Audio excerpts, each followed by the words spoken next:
Hey everyone, welcome back to Engelbart Gaming. It's time for another episode of Utterly Pointless Comparisons, and this time I'm going back to the Street Fighter well to cover the arcade and Super Nintendo versions of Capcom's Street Fighter Alpha 2, and I'll show you one full playthrough with commentary. As usual, here's a look at the specs of the hardware for each system while I tell you a smidge about the game and this video. The first Street Fighter Alpha, known as Street Fighter Zero in Japan, released in 1995 and was the first brand new from the ground-up Street Fighter game since the absolutely game-changing and revolutionary Street Fighter II. If you were around before Alpha's release, you might think to yourself that Capcom would go all out and add more characters and more backgrounds and more visual effects. If 1995 you thinks that, well, you're wrong! SFA was a bit of a letdown and something of a step backwards, especially with its mere 10 playable characters, 13 if you include the hidden ones. Less than a year later, Capcom released Street Fighter Alpha 2, which included 18 characters, much more backgrounds, and addressed the biggest but not only complaints people had about the original. Still, Alpha 2 had added enough characters that it instantly gained a better rep than its predecessor and was pretty popular with home ports to several systems. Now, one system few people expected to receive a port of Street Fighter Alpha 2 was the Super Nintendo. Yet in late 1996, that's just what it got. So this was a bit after the Saturn and PlayStation had already received near-perfect home ports of the game. Capcom threw SNES owners a bone and used the SDD1 chip to help bring the graphics and animation to the SNES as closely as possible. Now, this particular port is very highly regarded, and some people refer to it as the impossible port. And I really hate that term. You can port or convert, as some of you will likely be yelling at your screens right now, pretty much anything to anything. It's just a matter of how compromised the quote-unquote port will be. So how good or compromised is SNES Alpha 2? Well, we'll get to that in just a few seconds. First, a word on recording methodology. I did a single playthrough on each of these, so you won't see all the characters here. You'll just see one complete gameplay session. For the Super Nintendo, I actually had to splice a few gameplay sessions together to get the same characters as the arcade one. Now, I'll throw a different character or two at the end during the summary. There are no save states used here. I did cut out one round in the arcade where I lost, and I cut a few things for time because the SNES release has a lot of load time and blank screens. Now, I show you the game with all of its loading and long screen transitions in the very first match only, and then I cut out almost all of the load times after that. Cutting that stuff shaved about 4 minutes from the SNES playthrough. Alright, let's get on with it. As we begin the first fight of the first round, we can see the smaller scale of the SNES version. It's just much lower res than the arcade version, and also letterboxed, much as the SNES SF2 ports were, so that's not a surprise. Now, at a glance, the overall aesthetics of the Super Nintendo version are pretty good. It looks fairly close to the arcade version, just blockier and smaller. But when you look closer, you start to notice things. Like the greatly simplified water and the ship that sails across the background in the arcade version of Rose's stage just sits motionless all the way to the right of the area on the Super Nintendo. Now, I mentioned earlier that for this fight, I left the loading times in on the SNES so you can see just how long they are. They are pretty severe, and anyone who says otherwise is not being honest. You've probably already noticed that I labeled how long each load session is, and these happen multiple times every single round. How much time does loading overall take on this game? For a 2-round fight, it's 10 to 11 seconds total. For a 3-round fight, 13 to 14 seconds. And that doesn't include the extra time spent on the victory transitions and black screens on SNES Alpha 2, which add even more time on top of that. A lot of people are super impressed by this port. I think Capcom did a nice job with the background's animation in SNES Alpha 2. However, aside from the egregious loading times, the sound in this game is nothing short of a disaster. I mean, the voices are tolerable despite being pretty low quality, but the music in Street Fighter Alpha 2 on SNES is equivalently as bad as the music in Genesis/Mega Drive Super Street Fighter 2. It's dull, lifeless, and quiet, likely because Capcom knew how awful it sounded. I won't harp on the sound too much in this video, but I'm going to mention it here and there. Now, for every fight after this one, as I mentioned, I cut out most of the load and transition times from the SNES game, because a playthrough of the arcade game took about 13 minutes, and the SNES version took about 19. About 4 minutes of that time was loading and transitions, maybe even a little bit more. Yeah, there really is that much. As you've seen, when you win a round, it takes the SNES version a while to go through to a victory pose and score countdown, and then there's a black screen before you get back to the character screen. Total loading time is roughly a minute and a half. transition times are even longer. Now when you're actually playing the game, it handles well, the control is good. Supers and alpha counters are pretty easy to pull off on Nintendo's 16-bit console, but there are definite slowdowns and hiccups during gameplay, which you've probably already noticed as well. And by the way, I am playing both of these games at their standard speed as opposed to any available turbo speeds. Now in the arcade, we can see it does that fancy zooming, rotating Z transition when it goes from the character win screen to the character screen for the next fight. It doesn't do that on the Super Nintendo, but it does do it on the Super Nintendo when the fight begins, just not at the end of the prior one. And here we are up against Gen this time around, and the background is once again pretty well done on the Super Nintendo. It doesn't look exactly the same, the color palette is a bit different, it's a lot darker, and there are details missing here. But as far as the backgrounds go, this is one of the better ones, I think, in terms of capturing everything that's in the arcade one. We have the wiggling reflections in the water, which is definitely a nice touch, and one thing that I wasn't sure was going to be in this version after seeing how some other things turned out. And Capcom so graciously decided to include the annoying flickering light in this background too. Great job! Now if you didn't notice, as the text comes in for round 1 or round 2 fight in the arcade, it sort of transitions in sort of like the inside of a can. It goes like it's inside a cylinder, so it's not just straight from the left and right of the screen. It kind of rolls in. Super Nintendo, it doesn't do that. It just comes in straight from the left and right sides of the screen. So you can see in the arcade one, I finished off with a super move. The flash that you get during a super move depends on which super move you've actually done. It can have different shapes. So like the Hurricane Kick Super just ends with a starburst coming out from the center, whereas the Fireball Super will be a more horizontal burst. So here we go with Sodom in the arcade version and Katana in the Super Nintendo version. They used his final fight name from that one. And we can see this background doesn't really fare as well. Like, it looks alright, it doesn't look bad, but there is just dramatically less detail on the truck if you look at it closely. Now, you might not notice it if you were just playing the game, and a lot of people will say, hey, it's alright if you don't see it while you're playing, who really cares? But when we see things like the Japanese characters on front and the ornamentation on top of the grill, it is vastly more detailed than the arcade version. And things like that tree to the right of the truck, it's a lot bigger in the arcade one, and part of it overlaps the truck, while in the Super Nintendo it's next to it and it never overlaps it. Now as for the character himself, Sodom/Katana has come off pretty well here. He is still very large. It looks like he's proportionally as large in this version as he is in the arcade. Now he's still smaller than the arcade one, but it's not that much. So Capcom did a pretty good job capturing him. And again, if you look at some more details on the truck here, I hate to be a stickler for this, but you can see that they've removed some things altogether and some other stuff. They've straightened out things that were on a bit of an angle, almost like they did with Ken Stage in Street Fighter II, where they took the ship in the background, which was on an angle in the arcade, and they straightened it out. And here we have our different bursts for the super finish. You can see the victory portraits are smaller in the Super Nintendo version also, much like pretty much everything else. Now here we go to Bison's stage. And there are some really nice touches here, and things that people may not have realized either in the arcade or Super Nintendo. So first up, I really do like the rotating sort of turbine or engine on the plane that you can see there on the right side of the screen. That's well done in both versions.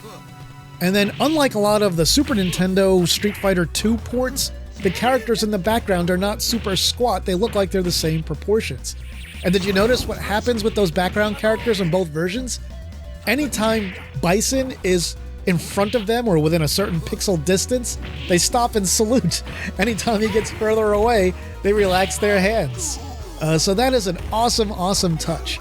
And one thing I started doing here to keep this video as short as possible is when rounds lasted a much longer time on the Super Nintendo, which the gameplay is slower even though I'm playing them at the same speed here, I've decided that I'm just going to cut to when the round ends and not make you sit through a really extended period of time where there's a fight going on the Super Nintendo and I just leave the arcade one paused, which is what you saw in basically the first 2 rounds up to this point. So I'm not going to do that anymore. Video's going to go a lot faster. So one thing I will also say, effect-wise, that I don't like on this stage are the stupid lens flares in both versions. I hate lens flares in real life, and I don't like them here either. But some other stuff that's different on these backgrounds is there are more layers of scrolling in the arcade, and that's true of a few different backgrounds that we've seen so far. So you will notice that as we go along and see, the rest of the areas here. Doesn't happen in every background, but it does in some. And I've also, like I said, cut out all those loadings and transitions that we had, so you can see basically what the Super Nintendo game would have been like if it didn't have any of that stuff. Now, if they wanted to have the Super Nintendo version without those things, and without using the compression, that they're using here, and decompression, we would have seen fewer animation frames, essentially. That would have been the compromise to get all this stuff onto the same size cartridge. And honestly, I think I would have preferred that. I would have preferred having the animation cut in a similar way to the prior Street Fighter games on the system, as long as it kept the gameplay's speed intact, and we didn't have all this pausing for loading literally during every round of every single fight. Now on this background, you can see another symptom of the port here. We don't call it a port or a conversion, that's up to you. But there's a lot less animation of the background characters that we see here. You'll notice Hagar in the background, his animation has been drastically cut. He's only got a couple of frames on the Super Nintendo version, while it's several in the arcade. On the left side of the screen, I don't remember if we'll see it again, it was on screen before. There's sort of a flapping banner, there it is on the arcade version. It's really smooth. In the Super Nintendo, it's completely still. And we have Andor, who has a lot of frames for what looks like his heaving chest in the arcade. Meanwhile, on the Super Nintendo again, you just got two very, very simple frames, which they're probably not even animation frames. They may just be moving part of him, vertically up and down. Now, they did keep almost all of the characters that are in the background, but if you look, you can see things like Abigail back there and Eddie E. They're animated in the arcade version. They are not animated at all on the Super Nintendo. And there's also fewer colors, it looks like, in the floor on the ground. I don't want to call it texture, but in what they've painted on the ground. But anyway, there's another round done. When you play a single game of this, you only go up against 7 characters. Alright, so here we are next up to Ken's stage, and this is one where, they've really cut quite a bit more from the Super Nintendo version than they have in many of the other stages. There are some background characters that are just not here at all in this one, and some of the ones that are here are greatly simplified. So if you look at them, you'll see they either have less animation or no animation, or in some cases, they're not even standing in like the same poses. They really changed them up a bit. And on the background that scrolls by in the arcade version, there are sections where we'll see like a big fancy bridge come by every now and then. And I don't think we ever see that on the Super Nintendo. At least you won't see it here in this video. I didn't notice it at any point. I'll call it out the next time we see it in the arcade here. And I will say again, that the characters themselves look great. Yeah, they're blockier, they're, reduced in resolution, as I called out very early on in this video, and there goes the bridge in the arcade version. But despite that, they still look really good. So I absolutely want to give Capcom full credit for that. That part, is really excellent. But as you've heard now a few times, the music is just almost unbearable in this Super Nintendo port. I mean, it is heavily, heavily compromised. And like I mentioned before, it is utterly lifeless and bland. I mean, it is some of the worst music I have heard on the system, and I mean that. And there are some games that sound really rough on this system because they used a lot of bad samples. And, well, this is one of them. And as far as the voices and everything go, yeah, they're low quality, they're super muffled, but they're alright. Like, I don't really have any complaints about that. They don't bother me while I'm playing the game in the midst of battle or anything like that. So here I had the opportunity, because this fight went by a little bit quicker on the Super Nintendo, to just let it play out at natural speed. There are no pauses here. These are the actual load times of the Super Nintendo version and the speed of the slower transitions. So you can see here, there's even, a little pause in there, a quick loading time when it shows the next character. And then finally, here we are up to Sagat's stage. And at first glance, this is another one that looks really, really close in both versions. But there's a big problem in this one, and that is pretty much all the depth from the arcade version is gone in this one. We have 2 simple parallax layers here on the Super Nintendo. Well, in the arcade, each of the sets of pillars is its own layer. So there are 4 layers just for the pillars in the arcade. In the Super Nintendo, we get 1 layer for those things. And it just looks, dramatically more simplified, I guess. And while the arcade version has dithering on here, it's pretty subtle and it can show a lot of colors. On the Super Nintendo, the dithering's a little more apparent, especially when the screen darkens, for super moves. Just take a look at the statue and you can see all the dithering dots, and it just looks kind of rough. Still, I will also compliment Capcom here once again. Having a character like Sagapi as tall as he is in this version and maintain so much of that animation, that part of it is impressive. And so I don't want you to just think I'm ragging on this game. Overall, if Capcom could have gotten the game to run as smooth as you see it here in the sections where I cut out all the pauses and the loading and the extra long transitions, that would have been fantastic to see on the Super Nintendo.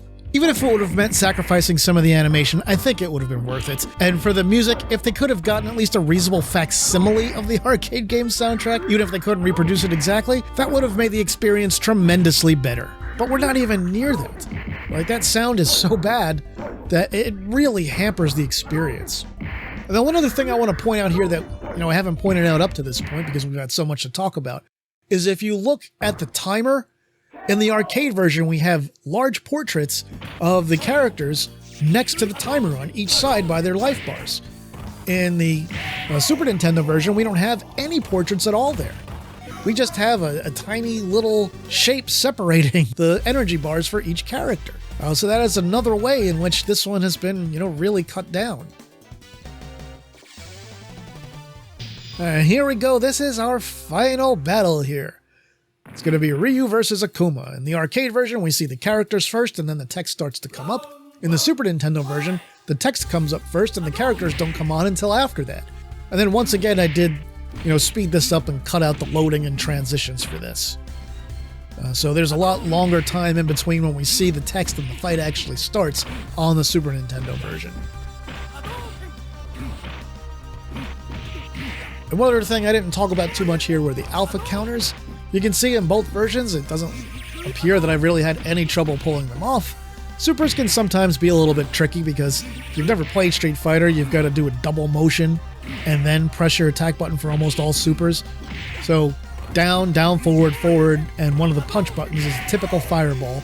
You've got to do down, down, forward, forward, down, down, forward, forward, and then, one of the buttons for a level 1 super fireball, 2 of the punch buttons for a level 2, 3 of the punch buttons for a level 3. And then, of course, in this one, unlike Super Turbo, they've also added that Super Hurricane kick for Ryu. So that's, a double Hurricane kick, which is a reverse fireball on one of the kick buttons for level 1, 2 of them for level 2, 3 of them for level 3. I will also note here that I played the arcade version on standard difficulty, and I played the Super Nintendo version on maximum difficulty. And then even so, Akuma was way easier on the Super Nintendo than the arcade game. And for Akuma's background, looks a lot more dithered, on Super Nintendo. Sorry I didn't talk about it too much while we were playing, but I had to get that control stuff in. So anyway, here's our ending for Ryu. We see the background, but they took out the character drawings here for this section. And then this image in the arcade version with the collapse, that's not present in the Super Nintendo ending really at all. They use sort of a different one that is, simplified, it's easier, but it's still something, but it's a lot different. And then in the arcade, we go to this view of the island with the fire and the smoke billowing out. No animation, it's just still there. But on the Super Nintendo, we just get text talking about the island disappearing, and we don't actually see any of it. It goes right to Ryu floating in the water with the stuff falling down. So they kept, a lot of the ending, but they didn't keep all of the ending. And other endings are going to be similarly cut down. I don't know if any of them are, full close to the arcade version, because I didn't play through it with every character here. I just want to show you a comparison, of a typical playthrough. Okay, so that's the end of our comparison. Let's just look at a little bit more of SNES Street Fighter Alpha 2 uncut while I summarize everything. So you'll see it here again with load times and all. Street Fighter Alpha 2 for the SNES is often lavished with praise and talked about as the impossible port. And, well, I already told you how I feel about that term, because obviously it was very possible. More than that, I feel that this game could have been better than it was. Sure, I understand that there's a lot of data being pushed around, and this is all on a 32 megabit or 4 megabyte cartridge. That part is impressive. Good work, SDD1 chip, but were these compromises worth it? In a fast-paced game like Street Fighter Alpha 2, I'm really not sure they were. The frequent loading times and long transitions interrupt gameplay pretty severely. While the gameplay is good on SNES Alpha 2 when you get to actually play it, I want to stress I had a 19-minute game here with more than 4 minutes spent on loading and transitions, and to me that's a big problem. That's 1/5 of your playtime spent on loading and doing nothing. And as covered extensively, the music in Alpha 2 on SNES is just awful. It is spectacularly terrible. Now, I know some of you who grew up using computers with tape drives and floppy drives will revolt right now and say, hey, we spent much more time on loading than that, and sure, you did. So did I. I played a ton of games on the C64 and Amiga back when those computers were in their heyday, and I've covered them multiple times on this channel over the years. But we're not talking computers here, we're talking cartridge-based game consoles. On systems like the Super Nintendo, these longer load times were pretty much unheard of before Alpha 2. Sure, we had some games on the SNES and Genesis that would pause for a second or two here or there, but those pauses were usually very far apart and very short. For example, if you look at Strider on the Genesis, it has some definite loading times, but the pauses are only a second, maybe 2 seconds long, and there are only a total of 4 or maybe 5 of them throughout the entire game. Here we have that many pauses in each round of Street Fighter Alpha 2. When it comes to SNES Alpha 2, it's decent, it's playable, but I'd say it's literally the worst possible way to play a legit version of Street Fighter Alpha 2, and it's not even close. Now, I think it's great that this game was made available for those who didn't have $300 or $400 to spend on a PlayStation or Saturn back then. If all you had was a Super Nintendo and you loved Alpha 2, you'd probably have been pretty okay with this game. And I'm not just being contrarian in this video when I criticize this, I promise. The load times really are so severe and happen at such awkward places that it hampers the enjoyment of the game itself. I think it would have been better if Capcom had slightly scaled back or just went with a larger and more expensive cartridge like they did for Super SF2 on the Genesis. As it is, I'd say while it's pretty impressive during gameplay, I'd rather play any of the SNES Street Fighter 2 games ahead of this one. The gameplay and definitely the sound is just better in those games despite their cutbacks. Lastly, if you're wondering how the load times in this version compare to the Saturn and PlayStation versions, I'll tell you. On Saturn, there's about a 9-second load before the very first match, then about 5 to 6 seconds before each subsequent match. After that, there's no loading time at all during the rounds, but there is a split second, I'd say less than 1 second load, after the final victory of each match. On top of that, it looks and sounds vastly superior and has no weird slowdown or anything during gameplay. On the PlayStation, it takes about 10 seconds to load before each match and about 3.5 seconds to load before the final victory of each match. So loading times are a bit heavier in that one, but again, it looks and sounds vastly superior to the SNES version here, and there is no loading after the match starts until it ends. And yes, of course, on the more powerful hardware, you'd expect it to be closer in the case of both the Saturn and PlayStation. I know the Super Nintendo was never going to match those systems, but I wanted to give you an idea, since they are CD-based systems, what load times were like in each version. Alright folks, now it's your turn. Tell me what you thought about Street Fighter Alpha 2 on the Super Nintendo. Had you seen it before this video? Have you played it yourself? Do you think I'm being too hard on it? Do you actually agree with me? Tell me all about it in the comments. And that'll do it for this video, my retro gaming friends. If you enjoyed it, please like it and share it online somewhere. If you haven't yet, please subscribe to the channel and hit the notification bell so you won't miss any of my videos. If you want to support the work that I do here, you can do that on Patreon and Ko-fi, as well as right here on YouTube through things like Super Thanks and channel memberships. With that, I'll say thanks for watching, and see me later.